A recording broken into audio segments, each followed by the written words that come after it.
All right, let's do it. Let's do it. Let's do it. Let's do it. What's up, ladies and gentlemen? It's Daniel here from the GeekSpeakNation channel, and I'm here to review Altered Carbon. This is the new Netflix original series. It's a television show, sci-fi flavor for y'all, coming at you from Netflix. And it's based off a book by the same name. And essentially the concept of this show is, imagine a world where society is able to move the consciousness of human beings from body to body. And we do it through these things called stacks, like these little blue, basically like portable USBs from body to body that transfer your consciousness and things of that nature.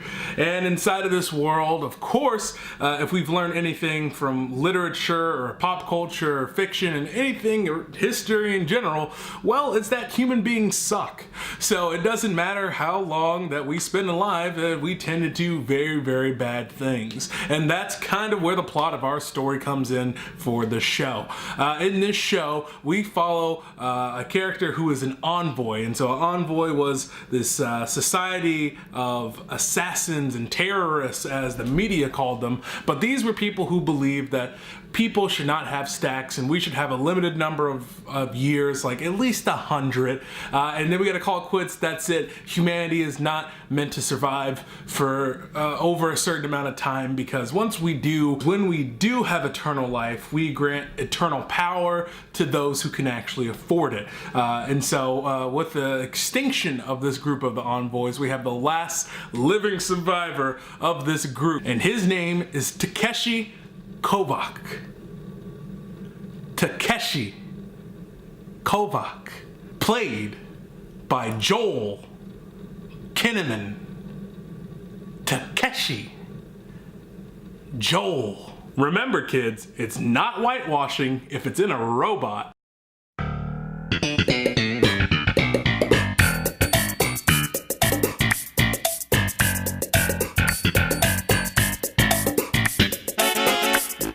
But in all seriousness, it didn't bother me. You have this concept of consciousness can be moved between different bodies, so to me the host of the body didn't really matter for racial or ethnic perspectives. You know, you could be born a white woman but then have your consciousness put into a black guy if your lifespan ends up and things get transferred and stuff like that. So when it comes to the controversy, if you have this character who is originally of Asian descent being played by a white guy in this current iteration of his body, or a sleeve as they call it in the context of this show, I'm not triggered. It's not that deep. It's just, it is what it is. And you do get to spend a lot of time with his original sleeve of Asian descent. So for those who are really complaining about it, it's really not that deep. And essentially, Joel Kinnaman's character, Takeshi Kovac, is woken up out of a cryo sleep for about 250 years, and he's brought back into the world, and he's hired by this very, very wealthy man who gives him a very interesting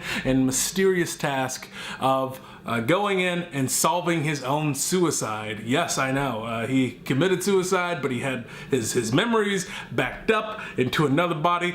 Could try to follow along, and in this new body, he is able to go back and say, I need to find the guy who killed me. And so that's essentially where our story comes from.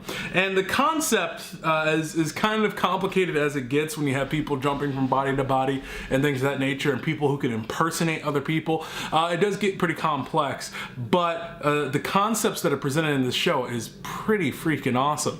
I mean, from the simple idea of being able to transfer consciousness to another human body is very, very interesting, and all the ramifications that has on the psyche and stuff like that, but also having you know, your consciousness or your soul that gets lost inside of a stack if it never finds a body and things of that nature. Those are really, really interesting concepts that are explored throughout the duration of the series, and that's one thing I really enjoyed about it, are all the concepts. And they also have things where it's like you have these interrogation rooms where people just upload your consciousness into a simulation and they attack it through you know, continuous amounts of torture over and over and again. They kill these people over and over again because they can inside of these torture rooms, and it's really, really messed up and really crazy. And it's really interesting what this show presents to you, just how much humanity evolves or doesn't evolve once it's granted the ability to survive for as long as it can afford to be alive for, I think is really, really interesting. But you know, despite all the wonder and amazing joy that I had when I watched the first episode of Altered Carbon, the rest of the series, however, kind of made me feel like this. I really did not like Altered Carbon, and I understand people are praising it, critics and fans alike are loving this show, but the reason I don't like this show is because it is just a cliched, slow, plotting, just mess. This show really thinks it's a lot deeper and a lot more interesting than it actually is, and it does not hold the mystery together very, very well. Like I said, the premise of the plot that's pitched to you is that this show is about Takeshi going through and trying to figure out the murder of this wealthy guy so he can get his own freedom, or murder/suicide of this guy.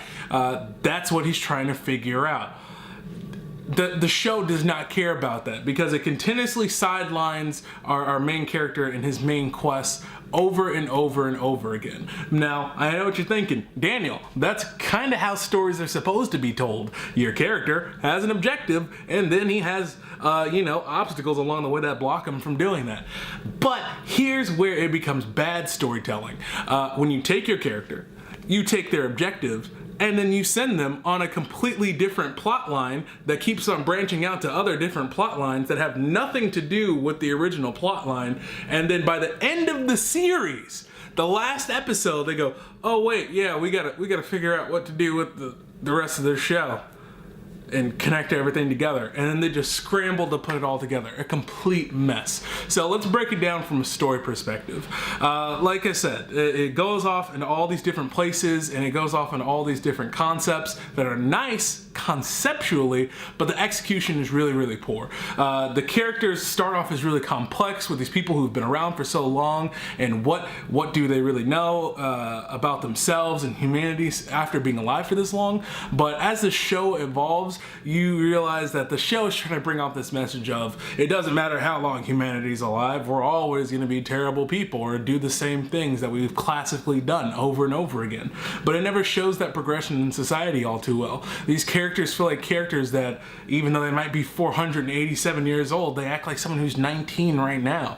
And they're not making choices that are very interesting or compelling. It's boring. And these characters just end up just turning into these classical archetypes that just aren't interesting at all. Especially when you look at the family and the way the father progresses from a very interesting person who almost views himself, who has this god complex, to just devolving into this cowardly little, I don't even know what.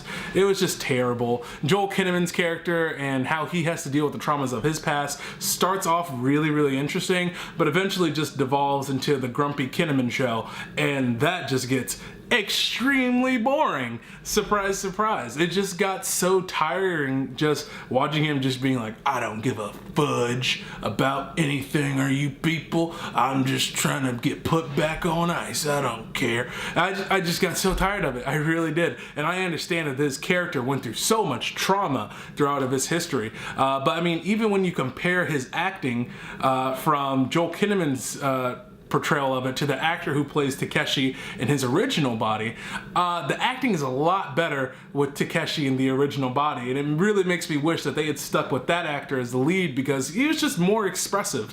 And to me, it has nothing to do with where Takeshi was later on in his life.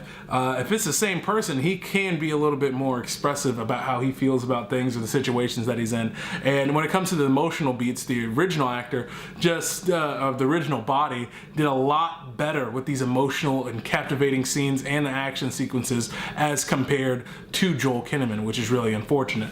And another character that just really just grinded my gears, Detective Ortega. What they did with her character was one of the most frustrating things. From the moment she was on screen, I was like, oh, I am not gonna like this. I am not gonna like this one bit. And surprise, surprise, I did not. They decided to make her the most cliched, stereotypical interpretation of this is the hard-edged Latina cop. She doesn't take nothing from anybody except that roguish lead character who she's kind of got a crush on, but she won't fall for anybody else. She breaks all the rules. She's independent. She don't need no man, but she's emotionally vulnerable to this young ruffian over here. And it was just so terrible, but she became so unbearable. And for me, the experience I had watching her character and her character arc was the same experience I had when I watched The Punisher, and you had the lead female detective in that show, and they make the same mistakes almost identically. It's like they copy and pasted the same character from The Punisher over here into Altered Carbon, from making her just someone who is supposedly a cop, but she herself has completely no respect for the rules or the way things are supposed to be done. And even when she does get caught breaking the rules and not really being any better than the bad guys she's trying to catch, there are no consequences at all whatsoever. And I'm not asking for something that's trying to hinder the show. I'm just asking for something that's trying to add some sort of level of realism, add some that there's actually going to be consequences for the actions she takes. She just gets through all these situations and can do whatever she wants and butts into plot points where she has no business being in, except for the sole reason of I'm an independent person who likes to take charge of all these cases that have nothing to do with me. And I've never solved a single case on this show or even proven to the audience that I have any sort of capabilities of actually solving the mysteries on this show or have any purpose for being on this show besides being a love interest. And it's really, really frustrating because overall she contributes absolutely nothing to the progression of the plot. All of that is done by the other characters and Takeshi himself. Besides that, she acts as more of a hindrance and an introduction to side plots, and it's just so frustrating because there's so much potential that could have been done with her character, but it's completely fallen to the wayside because they decided to go on this terribly cliched arc with her. It was absolutely horrible and beat for beat almost exactly what happens in Punisher, literally almost episode by episode, from her and her feelings towards someone else and her relationship with a partner and how that relationship ends with that partner and the bodily and injuries that she receives and things of that nature, and the things that she goes through are literally almost identical and almost go at the same like episode structure, and it's just, oh my gosh, it was so annoying. And ultimately it's the missed opportunities that really just get me so frustrated with this TV show, because there are so many opportunities for this show to excel, whether it's in its concept or its characters and its execution, its writing, but every single level it falls and it fails underneath its own pressure that it creates, and it's not much to live up to. It snags you in the first episode but then completely lets it go. The story's pacing is horrible. The reveals and the plot twists about the main villain and what is the true mystery behind the death of the rich guy who hires him are absolutely horrible, lazy, and terribly written to where they're supposed to all tie together in this neat bow. No, it is absolute garbage. And I just really wish they could have done something different with this show. It's just so disappointing on so many levels. Like I said, from the characters to the story and the way it progresses, and even to the set designs and things of that nature, and the way it's even filmed. I mean, there's at some points this show looks absolutely gorgeous. I mean, it's on movie triple A film, big budget blockbuster caliber with some of its special effects. And then other times it just looks like it was just like, hey guys, what's the closest thing we can look to Blade Runner without getting fired or getting a copyright? Let's do that. And it just looks wholly unoriginal in some parts, and in some parts they really try, like when they work with virtual reality or things of that nature. But at other times it literally just looks like I'm just watching a different, fan-made version of Blade Runner, and it's absolutely horrible. And with all of that being said, even if they did come out with a season 2, I wouldn't even watch it. This show left me so disinterested and so disappointed by the finale. It was such a slog to get through this entire show for me. I thought this show was just cliched. It was just all over the place. Terrible characters, terrible writing, and the pacing of the story. Guys, I really didn't like Altered Carbon. But maybe you did, and that's the great thing about television, movies, It doesn't matter. Art is subjective. And if you found entertainment value in Altered Carbon, then that's great. But I didn't. And if you did, let me know in the comment sections down below what you thought about Altered Carbon and what you really liked about it. And if you like my review, go down there and hit that like button. If you're new here, subscribe. I've been Daniel, and that's really how I feel about it. So, Altered Carbon, 5 out of 10.